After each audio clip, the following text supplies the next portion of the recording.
ഇന്നലെ തറാവീഹിന് ശേഷം ഞങ്ങൾ ബൈക്ക് എടുത്ത് നേരെ പൂനൂരേക്ക് പിടിച്ചു. ഒരു 8-8.5 കിലോമീറ്റർ കൊണ്ട് ഞങ്ങൾ ലൊക്കേഷനിലെത്തിക്ക്. അതായത് നമ്മളെ സ്ഥിരം ലൊക്കേഷന് ഇടിവെട്ട് ജ്യൂസ് കട മന്തും ചെമ്പും. അങ്ങനെ മെനുവിൽ നോക്കി ഞങ്ങൾ റൊമാലി ചില്ലി ചിക്കൻ ഓർഡർ ചെയ്തു. നമ്മളിപ്പം വന്നാലും ഇതന്നെയാണ് കഴിക്കൽ. ഇതിനെക്കാട്ടും ടേസ്റ്റുള്ള സാധനം ഇവിടെ അറിയുന്നവരുണ്ടെങ്കിൽ കമൻറ്റ് ചെയ്തോളെ, അതൊന്ന് കഴിച്ചു നോക്കാമല്ലോ. അങ്ങനെ സാധനം എല്ലാം ചുരുട്ടി കൂട്ടിയിട്ട് മൂപ്പര് സെറ്റാക്കാൻ വേണ്ടി വെച്ച് 1.5 മിനിറ്റ് കൊണ്ട് സാധനം ഓക്കെ. അങ്ങനെ ഷമീർക്ക് റോളായിട്ട് വന്ന് ഞങ്ങൾക്ക് എല്ലാവർക്കും ഓരോന്ന് തന്നു. അന്നപ്പോഴേക്ക് ഞങ്ങൾക്ക് കുടിക്കാനുള്ള കോക്ടെയിലും പൈനാപ്പിൾ ജ്യൂസും സെറ്റായിരുന്നു. നമ്മൾ ഫേവറേറ്റ് കോക്ടെയിലൊന്ന് കുടിച്ചു നോക്കി. ഓ മാഷാ അല്ലാ, കിടുക്കാച്ചി. തണുപ്പ് കുടിക്കാത്ത ഷമീർക്ക തണുപ്പില്ലാത്തൊരു പൈനാപ്പിളും. റബി ഉസ്താദ് റോൾ ആദ്യമായിട്ട് കണ്ടൊരു കളിയായിട്ട് കളിച്ചു. ഇങ്ങനെ തിന്നേണ്ട സാധനമാണ്. അതിൻ്റെ എല്ലാം കൂടി കോലാക്കി വെച്ച് ഒരു 1.5 മുതലാത്.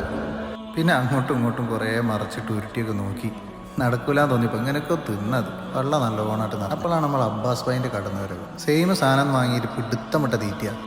ഏതായാലും ഫുഡൊക്കെ കഴിച്ച് ഞങ്ങൾ തിരിച്ച് തലാട്ടേക്ക് പിടിച്ച് തെച്ചി എന്ന് പറഞ്ഞൊരു സ്ഥലത്തിയപ്പോഴേക്ക് ഷമീർക്ക പണ്ടുണ്ടായ പ്രേതത്തിൻ്റെ അവിടെയുള്ള കഥയൊക്കെ കേട്ട് പറഞ്ഞു. പിന്നെ അറിയാണ്ട് വണ്ടിക്ക് ഇങ്ങനെ സ്പീഡ് ഓടാൻ തുടങ്ങി. പേടിയായിട്ടൊന്നല്ല കേട്ടോ, അത് പിന്നെ നമുക്ക് പണ്ടേ അല്ല, അത് ചെറിയൊരു ഭയം.